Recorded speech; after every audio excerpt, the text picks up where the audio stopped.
ready to do our omelet video. I'm going to start by using my omelet pan. I'm going to use a medium to low temperature. Can someone tell me why I'm using medium to low temperature? What is an egg made of? Protein. Protein. And so we want to cook it low to medium temperature, and we want to cook it for as short a time as possible. I'm going to turn that on. On your range, you're going to use the small burner. You're going to use 2.5 to 3 for your temperature. You are going to place 2 eggs in a bowl.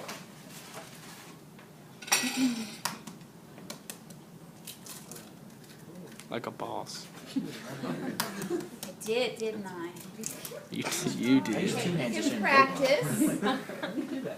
At home, I would use a wire whisk or a fork, but because this is going to be the perfect omelet, I want you guys to take this a step further. I want you to get out your hand mixer, and I want you to mix with the mixer, not on high, because on high, it's going to be beating the egg white or the albumin. It's going to make it frothy, and it's going to incorporate a lot of air, and we don't want a lot of air in our omelet. We just want it well mixed. When we look at our rubric today, it's not an omelet with lots of foam on it. It is just a lemony colored omelet that's mixed completely. So I'm going to mix this for probably close to a minute just on a low speed to allow the mixer to completely incorporate the albumin and the yolk. Now, it breaks down. It's difficult to break it down. And so to make it easier, once I feed it for just a minute, I can add a tablespoon of liquid.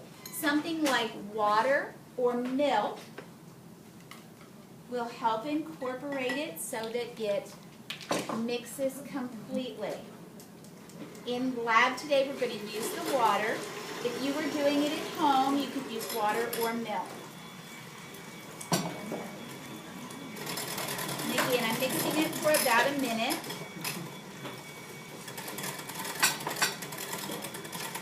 Learner targets for today. You guys are going to be demonstrating for me the proper techniques for cooking with eggs.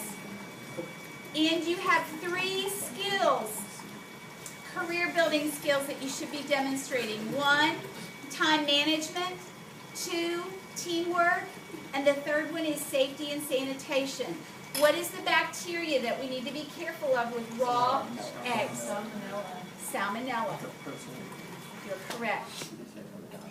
Okay, my eggs have a little bit of bubbles on the top, but not a lot. I'm going to spread my butter in the pan, and I'm going to pour the egg mixture in, and allow that egg mixture to begin cooking. On your rubric that you'll find up beside the supply table, make sure that you enter your first and last name, your kitchen number, and your block number before you bring this to me. One of the first things that you're going to see on the rubric is that it says the amount and mixing of ingredients was correct. So when your omelet comes out and you serve it on the plate, it should be lemony yellow. You should not see big chunks of the albumin or the white. It will cook and be a solid white. It should be all a lemony yellow. Probably the number one, probably 2 pitfalls that the other classes have had today, under mixing is number 1, and you don't really notice it until you take it out of the pan and you put it on the plate and then you see the white. You don't really notice it when you're looking at it in the bowl. If you see any chunks of egg white in the bowl, continue mixing. And the second problem that most of the students had today would be that they were a little bit impatient. And as the eggs started to cook, instead of just allowing it to get thick and firm around the edge of the pan, they started playing with it. And they would try scraping the liquid egg over to the edges. And you want to refrain from that. This should be simple. It should be easy. You should be able to accomplish this without messing with the eggs much at all. 3 times I want you to slide your spatula in and let the egg white or the eggs run to the edges. But don't play with it. Don't dabble in it other than that. And what we're waiting for, as the heat is on a medium heat, we're waiting for the edges of the pan to become a lighter lemony yellow, which will show us that it's beginning to cook. We want to allow it to cook around the edge. Once it is cooked enough that we can pick the edge up, we'll pick it up, allow the liquid egg to run behind it and underneath it. Once enough of the egg has cooked through, then we're going to slide our spatula under and flip it completely. Then we're going to add one slice of of cheese. Remember, you were allowed to bring ingredients today. Did anyone bring additional ingredients for your omelets? Okay. At this point, you could add any of your favorite toppings. You could add ham, you could do green peppers or onions, and you can put them in the middle, and you can also garnish on top of your omelet when it's done. As you can see around the edge, it's starting to cook over here. You see a little bit of it? And if I slide my spatula underneath, I'm going to do this about 3 times around the edge. I'm going to slide my spatula under and gently lift up the edge of the omelet and allow the liquid to flow underneath. 1, 2.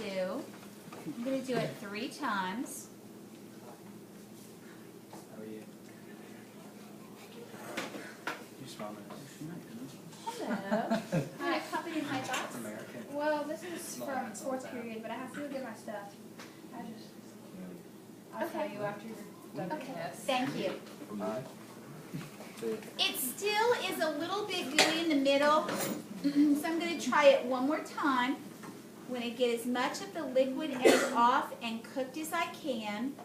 One of my students' second block decided that this was going to be too hard to flip, so they just put their cheese in the middle and folded it and served it on the plate.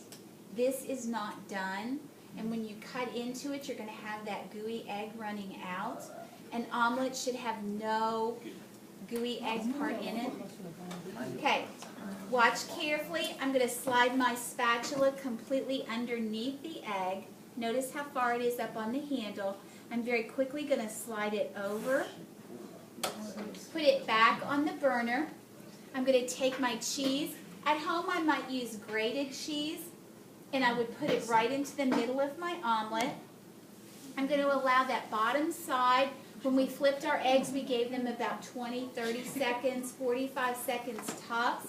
I'm going to give it just a minute to finish cooking that bottom side of the egg, and then I'm going to slide my spatula on that far side away from the cheese. I'm going to lift it and fold it in half.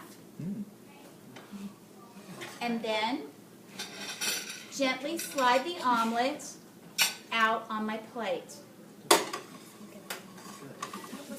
Do you have any pepper we can use? Any peppers? Yeah, like pepper. Oh yes, salt and pepper after we've evaluated. Okay, on your rubric, the first thing I'm going to look for, is it a lemony yellow color with no white blotches or globs in there? And it is.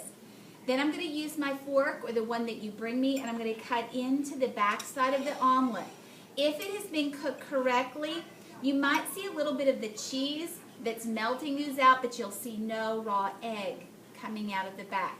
And when I slice in with my fork, notice that it's just gliding through. I'm not having to saw through because we've used that low temperature and it's very tender. On the rubric, it's going to ask if it kept its shape. The last time I had an omelet made for me, a chef prepared it, and instead of putting the ingredients on half of the omelet, he put them down the middle of the omelet. Then when he folded it both directions, and it kind of looked like a crepe then when he placed it on the plate. And he added fresh cut up tomato, bacon, crumbles, and a parsley leaf on the top of that, and so it was garnished very pretty. For this class, since we're doing the basic omelet, I want you guys just to fold them in half. The omelet should be moist. Do you see how it glistens? Don't leave it in the pan until it's dried out. And also, this back fold, if you leave it set too long in the pan, it's going to get tough. When you fold it, then instead of folding, it will split along this edge. So that's another characteristic I'll be looking for correct cooking time and temperature. The last thing is appearance. It shouldn't have a lot of straggly egg pieces. And this would score full points, which would be 100 points for today's lab. Thank you.